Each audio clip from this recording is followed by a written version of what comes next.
বন্ধুরা, GK for all competitive exam YouTube চ্যানেলে তোমাদেরকে স্বাগত জানাই। আজ আমরা আলোচনা করব 2024 সালের এপ্রিল মাসে ঘটা সাম্প্রদায়িক ঘটনা নিয়ে। বিভিন্ন চাকরির পরীক্ষায় সাম্প্রতিক ঘটনা থেকে অনেক প্রশ্ন আসে। সেই সাম্প্রতিক ঘটনার নিয়েই আজকেই আমাদের আলোচনা। আজ আমরা এপ্রিল মাসের সাম্প্রতিক ঘটনা নিয়ে আলোচনা করব। আজ আমাদের প্রথম পর্ব, পরবর্তী পর্বগুলি এপ্রিল মাসের ধীরে ধীরে আসবে। প্রথম প্রশ্ন, সিএএ। বর্তমান সারা ভারতবর্ষ জুড়ে এই নামটি খুবই আলোচিত একটি নাম, সিএএ। প্রশ্ন, এই সিএএ এর পুরো কথা কি, অর্থাৎ পুরো কথাটি কি হবে? উত্তর হবে সিটিজেনশিপ অ্যামেন্ডমেন্ট অ্যাক্ট। সিএএ এর পুরো কথা হলো সিটিজেনশিপ অ্যামেন্ডমেন্ট অ্যাক্ট। আমরা পরের প্রশ্নে চলে আসব। পরের প্রশ্ন হলো নাগরিকত্ব সংশোধন আইন সিএএ, যেটি 2019 সালে পাশ হয়েছিল। এই সংশোধনী বিলে রাষ্ট্রপতি কবে স্বাক্ষর করেন? সঠিক উত্তর হবে 2019 সালের 12ই ডিসেম্বর রাষ্ট্রপতি এই বিলে স্বাক্ষর করেন। তখন রাষ্ট্রপতি ছিলেন রামনাথ কোবিন্দ। রাষ্ট্রপতি স্বাক্ষর না করলে কোনো বিলই আইনে পরিণত হয় না। পরের প্রশ্ন, নাগরিকত্ব সংশোধনী আইন সিএএ 2019, যেটি 2019 সালে পাশ হয়েছিল, সেই আইন পশ্চিমবঙ্গে অর্থাৎ আমাদের রাজ্যে কবে লাগু হয়? সঠিক উত্তর হবে 11ই মার্চ 2024। 2024 সালের 11ই মার্চ পশ্চিমবঙ্গে সিএএ 2019 অর্থাৎ নাগরিকত্ব সংশোধনী আইন 2019 লাগু হয়। পরের প্রশ্ন, ভারতবর্ষের গভীরতম ও বৃহত্তম মেট্রো স্টেশন কোনটি? অর্থাৎ ভারতবর্ষের যতগুলো মেট্রো স্টেশন আছে তাদের মধ্যে সবচেয়ে গভীরে কোনটি অবস্থিত এবং আয়তনেও সবচেয়ে বড়? উত্তর হবে Howrah east West metro station. ভারতবর্ষের মধ্যে প্রথম মেট্রো রেল চালু হয়েছিল বা পাতাল রেল চালু হয়েছিল কলকাতায় 1984 সালের 24শে অক্টোবর। উদ্বোধন করেন তৎকালীন প্রধানমন্ত্রী ইন্দিরা গান্ধী। দুঃখের বিষয়, 1984 সালের 24শে অক্টোবর যে বুধবার তিনি এই কলকাতায় পাতাল রেল উদ্বোধন করেছিলেন, ঠিক তার পরের বুধবার অক্টোবর 31, 1984 তিনি তার দেহরক্ষীর গুলিতে প্রাণ হারান। পরের প্রশ্ন, সম্প্রতি কোন রাজ্য মাতৃবন্দনা যোজনা চালু করে? মাতৃবন্দনা একটি বিশেষ যোজনা। সঠিক উত্তর হবে ছত্তিশগড়। ছত্তিশগড় রাজ্য সম্প্রতি এই মাতৃবন্দনা যোজনা চালু করে, যেটির উদ্বোধন করেন স্বয়ং প্রধানমন্ত্রী নরেন্দ্র মোদী। এই প্রকল্পে সেই রাজ্যের মহিলা, আইনত বিবাহ বিচ্ছিন্ন মহিলা এবং বিধবারা মাসিক 1000 টাকা করে পাবেন। পরের প্রশ্ন, সম্প্রতি কোথায় অনুষ্ঠিত হলো বিশ্ব আধ্যাত্মিক মহোৎসব? বিশ্ব আধ্যাত্মিক মহোৎসব সম্প্রতি অনুষ্ঠিত হয়েছে ভারতবর্ষের কোথায়? এক্ষেত্রে সঠিক উত্তর হবে তেলেঙ্গানার রাজধানী হায়দ্রাবাদে, যার উদ্বোধন করেন ভারতবর্ষের বর্তমান রাষ্ট্রপতি দ্রৌপদী মুর্মু। প্রশ্ন আসতে পারে বিশ্ব আধ্যাত্মিক মহোৎসব কে উদ্বোধন করেছেন? উত্তর দ্রৌপদী মুর্মু, যেটি হায়দ্রাবাদে অনুষ্ঠিত হয়েছে। পরের প্রশ্ন, সম্প্রতি কোথায় অনুষ্ঠিত হলো ভারতের বৃহত্তম বস্ত্র উৎসব ভারত টেক্স 2024? ভারত টেক্স 2024 কোথায় অনুষ্ঠিত হলো? এক্ষেত্রে সঠিক উত্তর হবে ভারত মণ্ডপম, নয়াদিল্লি। নয়াদিল্লির ভারত মণ্ডপমে এই উৎসব অনুষ্ঠিত হলো। ভারত মণ্ডপম নামটা আমাদের কাছে অত্যন্ত পরিচিত।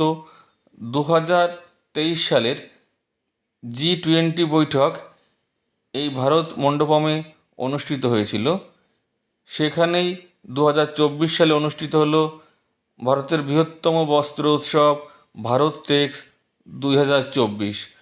পরের প্রশ্ন, সম্প্রতি কোথায় অনুষ্ঠিত হলো ভারত জাপান যৌথ সামরিক মহড়া ধর্ম গার্ডিয়ান? এক্ষেত্রে সঠিক উত্তর হবে রাজস্থান।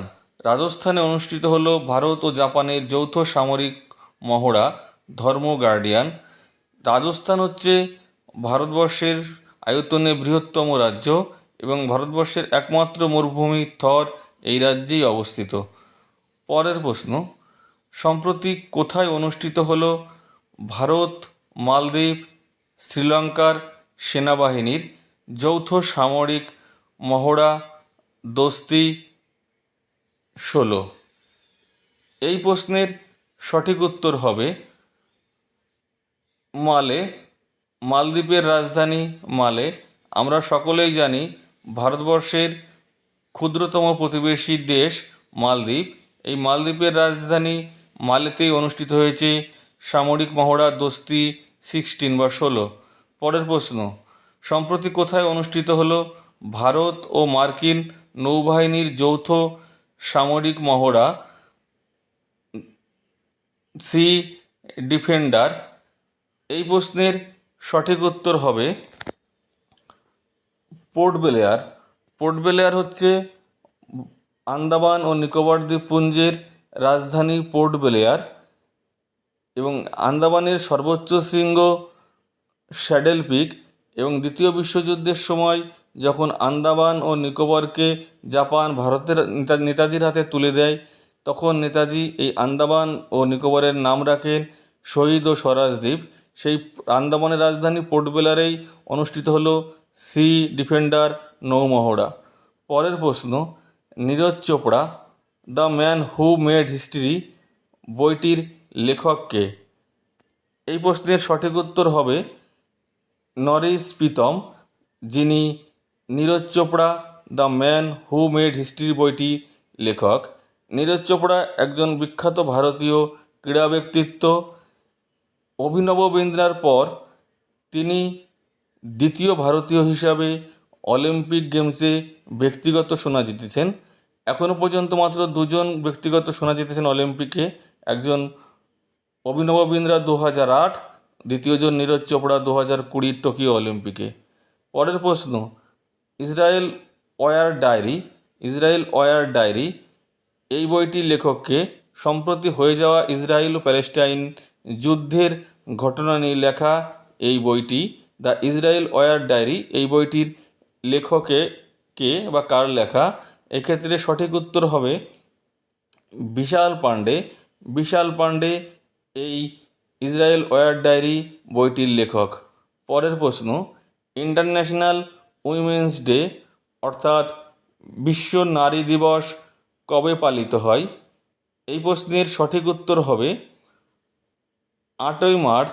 8ই মার্চ বিশ্ব নারী দিবস বা ইন্টারন্যাশনাল উইমেন্স ডে পালিত হয়। পরের প্রশ্ন, ইন্টারন্যাশনাল ডে অফ ম্যাথমেটিক্স বা বিশ্ব গণিত দিবস কবে পালিত হয়? এই প্রশ্নের সঠিক উত্তর হবে 14ই মার্চ। এই বছর এই ইন্টারন্যাশনাল ডে অফ ম্যাথমেটিক্স এর থিম ছিল playing with math. Playing with math. পরের প্রশ্ন, ওয়ার্ল্ড কনজিউমার রাইট ডে কবে পালিত হয়? অর্থাৎ বিশ্ব ক্রেতা সুরক্ষা দিবস কবে পালিত হয়? ক্রেতা সুরক্ষা অধিকার দিবস।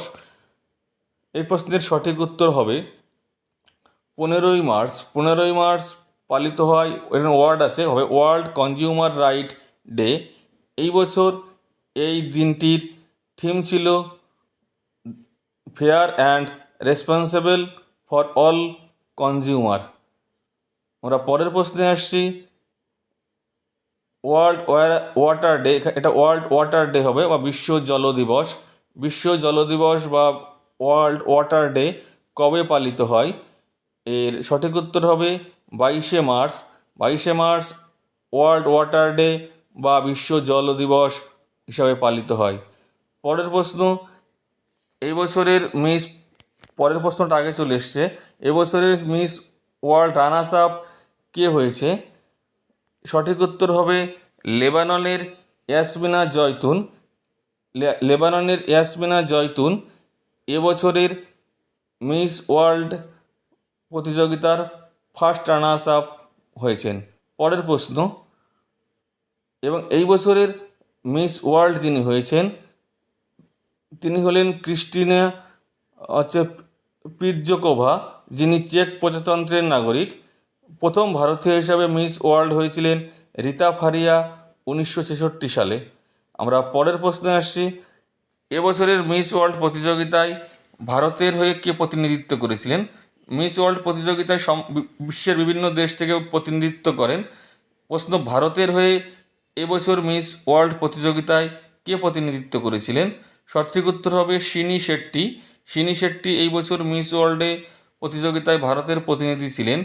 তিনি চ্যাম্পিয়ন হতে পারেননি, কিন্তু শেষ 8 জনের ভিতর তার অবস্থান ছিল।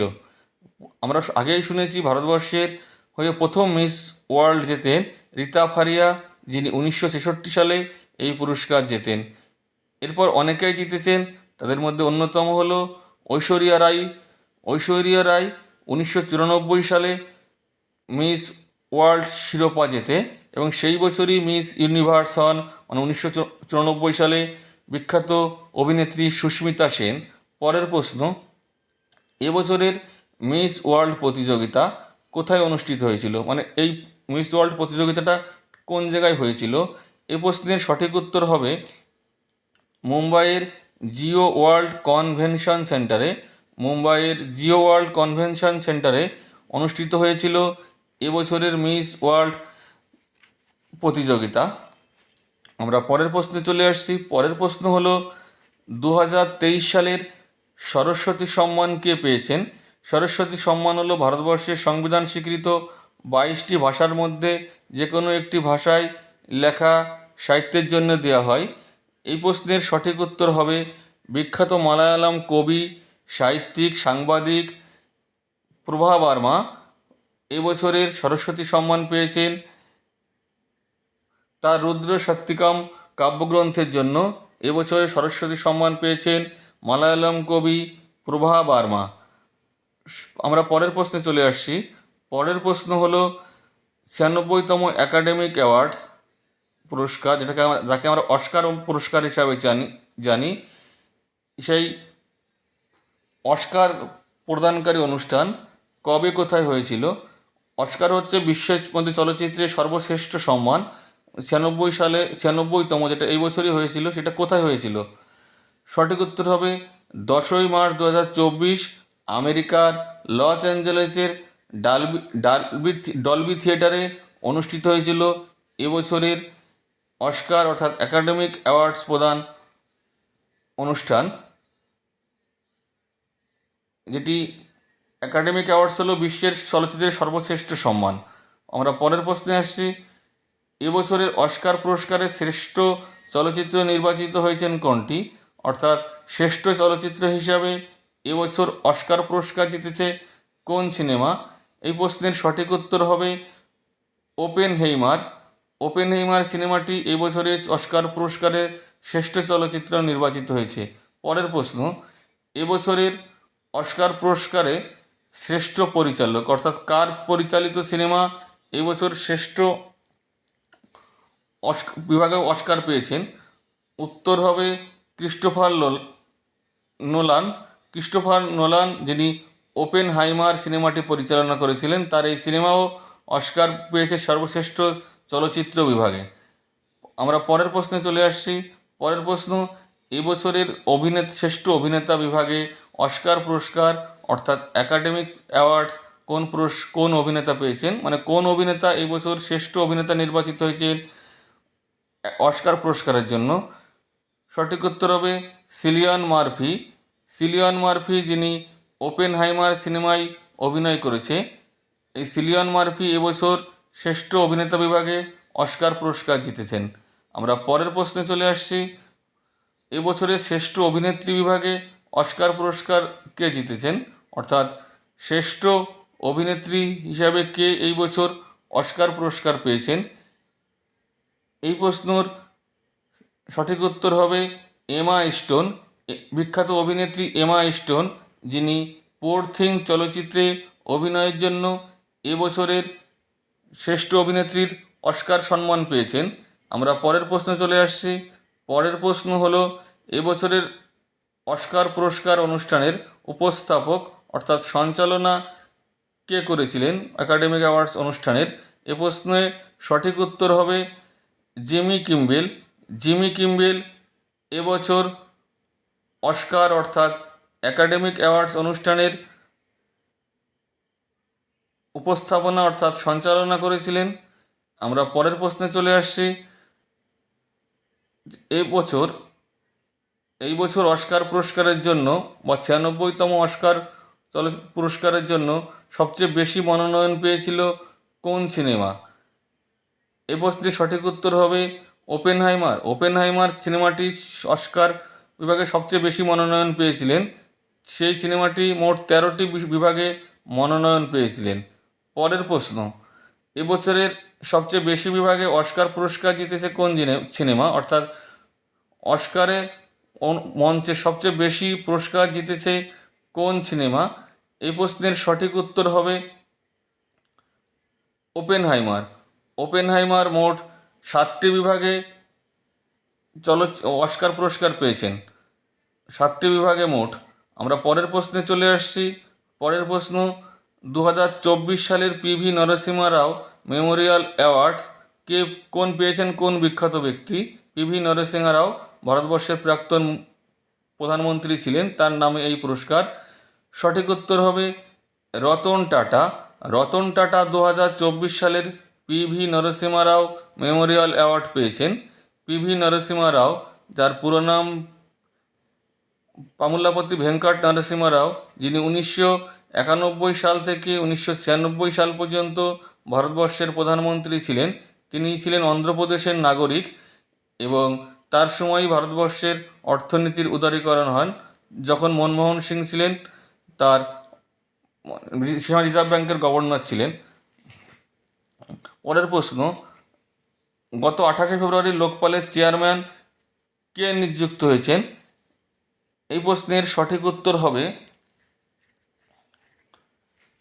সুপ্রিম কোর্টের প্রাক্তন বিচারপতি এ এম খানউইলকার, অর্থাৎ অজয় মানিকরাও খানউইলকার, যিনি সম্প্রতি লোকপালের চেয়ারম্যান নিযুক্ত হয়েছে। আমাদের